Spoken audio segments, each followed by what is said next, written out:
कधीच नाही चुकणार तुमचे फेवरेट टीव्ही शोज झी5 सोबत, तेही एकदम फ्री. चारू, बघतेस ना, खूप मोठं दिव्य पार पाडून मुलं घरी आली आहेत.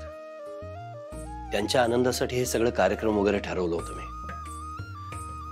आणखी खेळ खेळायचे होते,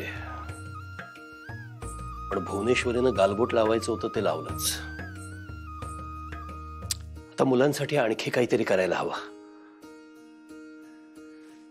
एक 4 दिवस त्यांना फिरायला कुठेतरी बाहेर पाठवू का? बरोबर आहे ना चारू?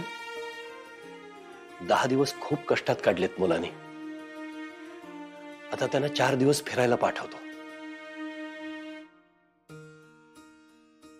अरे कुणीकडे गेला मास्तर?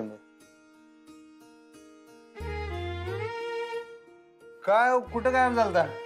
बाबांशी बोलायला गेले होते. म्हणजे पालत्या गड्यावर पाणी घालायला गेलता म्हणा की. मॅडम कशा आहेत? ठीक होत्या? नाही ठीक नव्हत्या, मी गेलो तेव्हा. मग नंतर बोलल्या, जरा मन मोकळं केलं त्यांनी. मग त्यासनी बरं वाटलं, मला बी बरं वाटलं, मी बी रिलॅक्स झालो. गुड. पण जाऊ दे, तुम्ही तर म्हणलाय आता काय चाललेल्या गोष्टीवर बोलायला नको. बरोबर. मग कशाबद्दल बोलायचं आपण? कशाबद्दल बोलायचं हे तुम्हाला सांगतो. ह्या जगातल्या 2 महान व्यक्तींविषयी बोलायचं का मास्तरीन? बसा, विराजमान व्हा.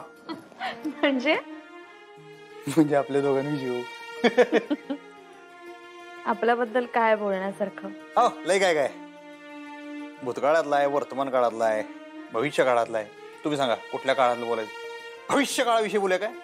भविष्य सांगणार, भविष्य सांगणार. बोल मुली, काय जाणून घ्यायचंय? तू काम करते शाळेमध्ये, मी काम करतो फॅक्टरीमध्ये. आपण दोघांनी मिळून एक काहीतरी नवीन बिझनेस सुरू करूया असं मला लय वाटते. माहितीये काय? लय फॅक्टरी काढायचे, लय मोठी मोठी बिझनेस चालू करून द्यायचे. निदान एक 10-12 तरी बिझनेस नवीन चालू करून द्यायचे. म्हणजे आपल्या प्रत्येक पोराला एक एक सांभाळायला होते. 10-12 बिझनेस? हा, मग ते घराचं गोकुळ करायला नकोय. काय अधिपती? तरीन भाई बाकी एक सांगू काय? काय? I love you.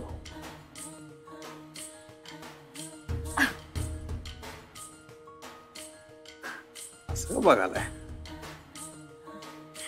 आज असं अचानक म्हटलं.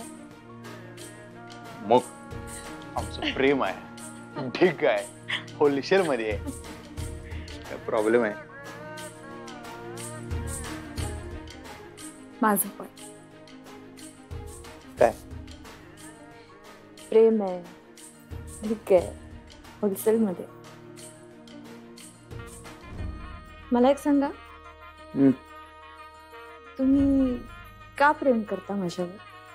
आता एक कारण असतं तर सांगितलं असतं. एक तरी सांगा. असं आहे काय?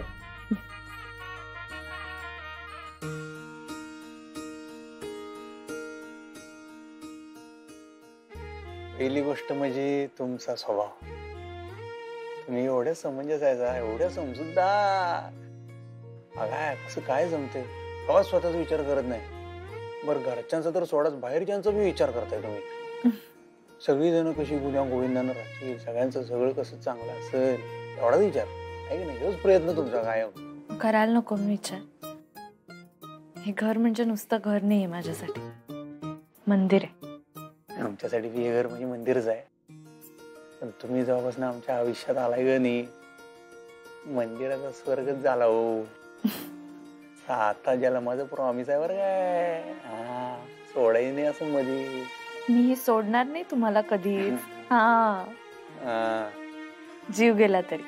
काय प्रॉमिस आहे का धमकी? आणि जरी जीव गेला तरी पुढचा जन्म हाईच. वडाला काय एवढ्या फेऱ्या काय फुकट मारल्या तुम्ही दोघांनी.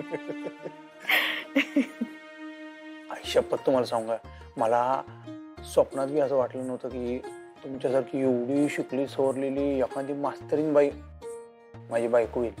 खरंच मला तरी कुठे वाटलं होतं एका कमी शिकलेल्या मुलाबरोबर माझं लग्न होईल. जगातल्या कुठल्याही ज्योतिषानं मला सांगितलं असतं ना तर मी वेड्यात काढलं असतं त्याला. शेवटी जे व्हायचं ते होतंय.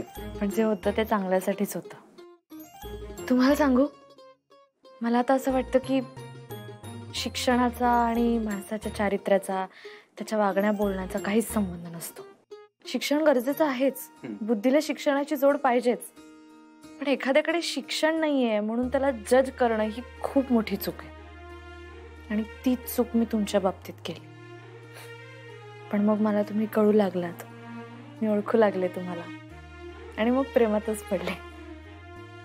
मला कळलंही नाही. मला विश्वास होता कवा ना कवा तुम्ही आमच्या प्रेमात पडणार, पण आम्हाच नाही काय हे नातं तुमच्यावर लादायचं नव्हतं बरं काय. खरं सांग काय, कवा कवा भीती वाटायची. असं नाही काय आम्ही कवाच आवडणार नाही बहुतेक, तुम्ही काय आमच्या प्रेमात कवाच पडणार नाही बहुतेक असं वाटायचं कवा कवा. खूप कठीण आहे हो तुमच्या प्रेमात न पडणं.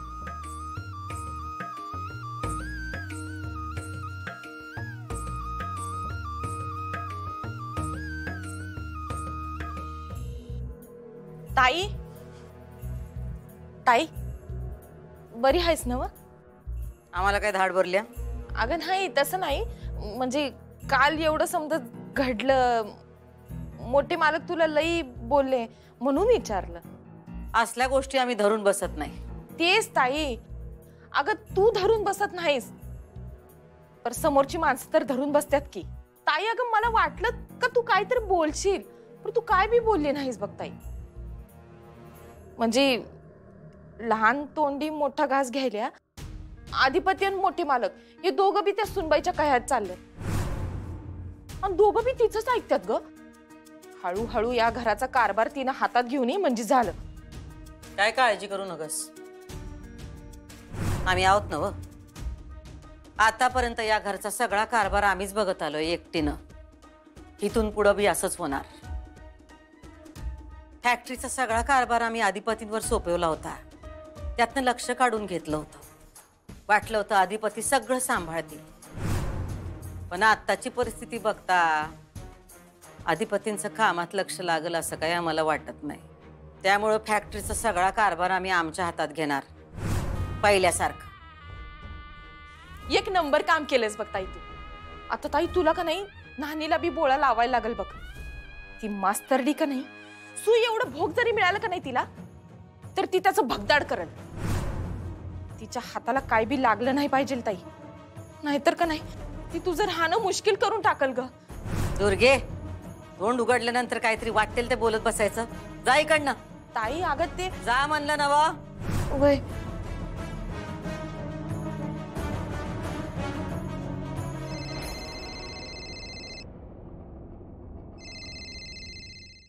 झी5 ॲप डाउनलोड करा आणि पहा सर्व एपिसोड्स एकदम फ्री.